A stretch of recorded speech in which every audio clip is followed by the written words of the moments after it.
Introduction, definition, common site, stages, causes, sign and symptoms. One by one हम discuss करेंगे, तो आप video में बने रहिएगा। फर्स्ट ऑफ ऑल हम देखते हैं इंट्रोडक्शन के बारे में। इंट्रोडक्शन में क्या है? Bedsore also known as pressure ulcer, mostly widely accepted clinical term. Mostly clinical term है कि लोग ज्यादातर बेडसोर को हम प्रेशर अल्सर के नाम से ही जानते हैं, या हॉस्पिटल में या सिस्टर या डॉक्टर्स मोस्टली प्रेशर अल्सर के नाम से ही बोलते हैं। इसको हम डकोवाइट अल्सर भी बोलते हैं और प्रेशर सोर भी बोलते हैं। Commonly used in generally practice pressure source भी बोलते हैं। तो क्या होता है बेड सोर? क्या है कि एक स्किन और अंडरलाइन टिश्यू इंजरी है जो ज्यादा देर एक ही पोजीशन में रहने से होती है। मोस्टली बेड रिडन या व्हील चेयर बाउंड पेशेंट में होती है। मेन कॉज क्या होता है कि कंटिन्यूसली प्रेशर लगने से ब्लड फ्लो कम हो जाता है, टिश्यू डैमेज हो जाते हैं, इसकी वजह से क्या होता है बेड सोर हो जाता है। हाई रिस्क पेशेंट बहुत ज्यादा होते हैं, जैसे आईसीयू के क्रिटिकल पेशेंट हो गए, स्पाइनल कॉर्ड इंजरी वाले पेशेंट हो गए। ये सारे पेशेंट में बहुत ज्यादा चांसेस होते हैं, जैसे पैरालाइज पेशेंट हो गए, ओल्ड एज पेशेंट हो गए जिनको चलने में दिक्कत होती है, बहुत लंबे समय तक क्या होता है कि वो बेड रिडन ही रहते हैं। सेम चीज देखते हैं हम, जैसे it is localize skin tissue injuries cause by prolong pressure friction in chair. Same ही जैसे मैंने अभी बताया, common in bedridden, immobile patient, mostly occur over bony areas like sacrum, heels, elbows। In area में क्या होता है बहुत ज्यादा चांसेस होते हैं होने के, है ना। फिर तो हम डेफिनेशन देख लेते हैं बेड सोर की।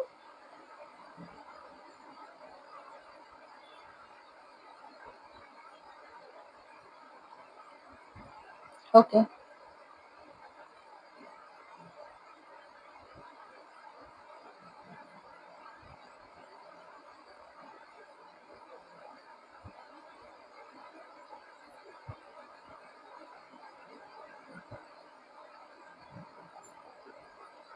डेफिनेशन के बारे में देखेंगे हम। बेड सोर also called pressure ulcer, Dacobite ulcer, is a generalized injury to skin and underlying tissue, usually over a body prominence due to prolonged pressure and pressure in combination with the shear or friction। Same चीज है। Bed सोर क्या होता है, इसको हम pressure ulcer भी बोलते हैं, डकोवाइट अल्सर भी बोलते हैं। Localize injury to the skin and underlying tissue. क्या होता है स्किन और लोकलाइज अंडरलाइन टिश्यूज जो होते हैं उनमें क्या होता है इंजरी हो जाती है, उसे क्या हम कहते हैं बेड सोर कहते हैं। ड्यू टू प्रोलॉन्ग प्रेशर, बहुत लंबे समय तक प्रेशर लगने की वजह से, है ना, इस वजह से क्या शेयर एंड फ्रिक्शन, जैसे बहुत लंबे समय तक हम लेटे रहते हैं तो हमारे कुछ प्रेशर पॉइंट होते हैं बॉडी के, बहुत ज्यादा फ्रिक्शन होते रहते हैं, जिसने क्या बोलते हैं रगड़ लगती रहती है, ऐसा होता रहता है। तो उसकी वजह से बहुत ज्यादा चांस होते हैं कि स्किन छिल जाती है, वहां पे भी स्किन निकलने की वजह से बहुत ज्यादा होता है कि सोर्स बनने लग जाते हैं, है ना। तो आगे बढ़ते हैं हम, देखते हैं कुछ कॉमन साइट के बारे में देख लेते हैं, जैसे क्या क्या कॉमन साइट्स होती हैं। जैसे कॉमन साइट्स होती है सैक्रम हो गया, हिप के नीचे का पोर्शन हो गया, सैक्रम वाला हिप पोर्शन हो गया, जैसे ये लोअर बैक बटक्स हो गया, हिप हो गया, इल्बोज हो गए, शोल्डर, बैक ऑफ हेड। ये कुछ प्रेशर पॉइंट होते हैं, मेन यहाँ ज्यादा चांसेस होते हैं बेड सर होने के, जैसे नी हो गया, हील्स हो गया, है ना, ये सारे ज्यादा चांस। जैसे कि इस पिक्चर में देखिए आप लोग, जैसे बहुत लंबे समय तक पेशेंट क्या होता है कि सुपाइन पोजीशन में ही लेटा रहता है, तो उसमें क्या होता है जैसे हील्स हो गई, ये वाला एरिया हो गया, हील्स हो गई, सेक्रम बहुत ज्यादा ये सब इधर एरिया रहता है सेक्रम का, तो ये पोर्शन क्या होता है बहुत ज्यादा चांसेस होते हैं बेड सर होने के। नेक्स्ट हम देखेंगे साइन एंड सिम्टम्स के बारे में कि अगर बेड सर हो जाता है तो उसमें क्या क्या साइन सिम्टम्स दिखते हैं। सबसे पहली चीज है, अगर स्किन में कोई भी इंजरी हो जाती है, कोई भी इन्फ्लामेशन हो जाता है, उसमें क्या होता है सबसे पहले जो दिखता है वो क्या रेडनेस दिखती है, स्किन बहुत ज्यादा रेड कलर की दिखती है, डिस्कलरेशन हो जाता है, पेन एंड टेंडरनेस हो जाती है ना, पेन या टेंडरनेस हो जाती है, बहुत ज्यादा दर्द हो जाना, बहुत टेंडर सा हो जाना, बहुत टाइट सा हो जाता है वो एरिया, जिधर क्या होता है स्किन में बेड सोर होता है, स्वेलिंग आ जाएगी, हमारे ब्लिस्टर बन जाएंगे, मतलब छोटे छोटे छाले टाइप के बन जाएंगे, ओपन वुंड, घाव भी हो जाएगा। बेड सोर है, बहुत लंबे समय तक इन्फेक्शन बना रहेगा, धीरे धीरे क्या होगा, स्किन सड़ने लगती है, डैमेज होने लगती है, तो वहाँ बड़े बड़े घाव भी बन जाते हैं। फॉल इन स्पेलिंग डिस्चार्ज होगा, जो भी डिस्चार्ज होगा उसमें बहुत ज्यादा स्मेल आएगी, गंदा सा स्मेल आएगी, क्योंकि स्किन वो डेड स्किन होती है, सड़ी हुई स्किन होती है, बहुत इसमें स्मेल आती है। ऐसी स्किन दिखेगी आप लोग को, है ना। लंबे समय तक इन्फेक्शन की वजह से फीवर भी आ जाता है पेशेंट को। नेक्स्ट हम देखेंगे कॉजेज या रिस्क फैक्टर, किन किन वजह से हो सकता है बेड सोर, जो कि मैंने पहले ही बता दिया आप लोगों को कि बहुत लंबे समय तक बेड रिडन हो जाना, बहुत सीरियस पेशेंट है, बहुत लंबे समय तक पैरालाइज पेशेंट में सुपाइन पोजीशन में लेटे रहना, वैसे कि इसमें भी लिखा हुआ है प्रोलॉन्ग इमोबिलिटी, बहुत लंबे समय तक ऐसे ही लेटे रहना, पेशेंट को मूवमेंट नहीं कर पा रहा। फ्रिक्शन एंड शेयर, सेम चीज है ना, कि friction and share, bed sheet पे मतलब बहुत ज्यादा ऐसे ही लेटे रहना, ऐसे खिसका देना पेशेंट को। पेशेंट अगर बेड पे लेटा तो कभी कभी क्या करते हैं, वार्ड लेडी या वार्ड बॉय होते हैं, पेशेंट को क्या किया, करवट न लगे जैसे खिसका दिया, तो उससे क्या होती है, रगड़ लग जाती है, उसकी वजह से भी क्या होता है, बेड सोर होने के चांसेस हो जाते हैं बहुत ज्यादा। मॉइस्चर, जैसे यूरिन है, स्वेट है, स्टूल का कंटिन्यूसली स्किन पे लगना, पेशेंट ने स्टूल कर दिया, नहीं देखा बहुत टाइम तक, पेशेंट वैसे ही लेटा रहा, है ना।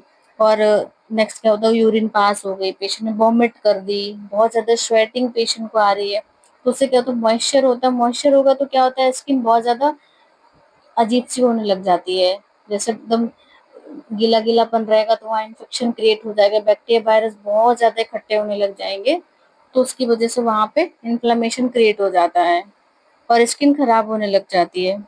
पुअर न्यूट्रिशन, बहुत न्यूट्रिशन ना लेना, प्रॉपर खाना पीना नहीं रहेगा तब भी स्किन खराब होने लग जाती है। ओल्ड एज में इतनी इम्यूनिटी अच्छी नहीं होती है, कोई भी पर्सन होता है, घर में भी ओल्ड पर्सन होते हैं, हॉस्पिटल में भी है, वो उठ ही नहीं पाते हैं, मजबूरी होती है उनकी, बहुत लंबे समय तक क्या है, वो बेड रिडन बन।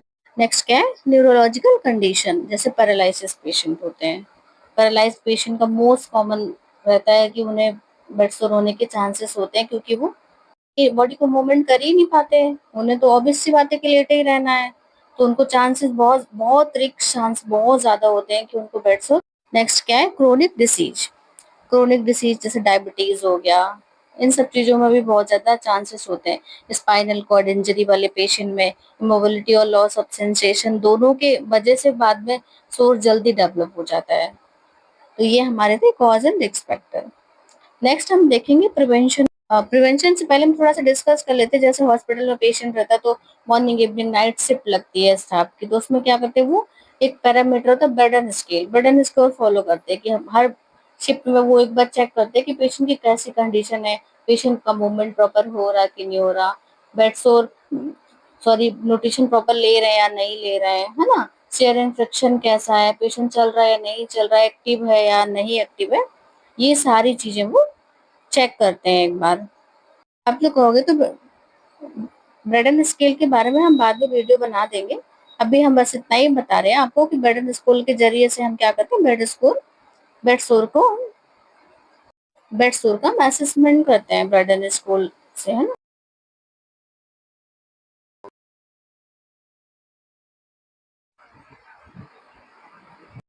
अभी तक हम क्या क्या देख चुके हैं, इंट्रोडक्शन देख चुके हैं, डेफिनेशन एंड कॉमन साइड देख चुके हैं, causes and sign and symptoms.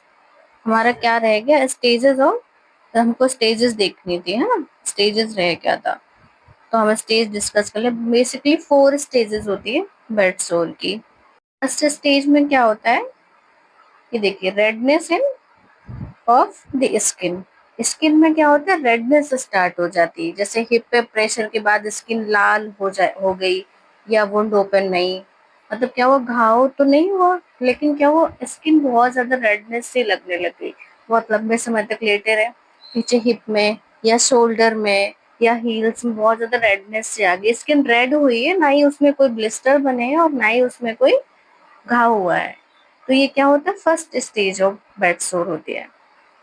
Next stage देखेंगे, सेकंड स्टेज, बेसिकली 4 स्टेज होती है। फर्स्ट स्टेज में क्या होता है, स्किन ओनली रेड होती है, ना कोई ब्लिस्टर बनते हैं ना कोई घाव होता है, ओनली रेड होती है स्किन, बहुत ज्यादा रेड हो जाती है। नेक्स्ट में फॉर्मेशन ऑफ ब्लिस्टर, छोटे छोटे से छाले बनने लग जाते हैं स्किन में, उसे क्या बोलते हैं, सेकेंड स्टेज ऑफ बेड सोर।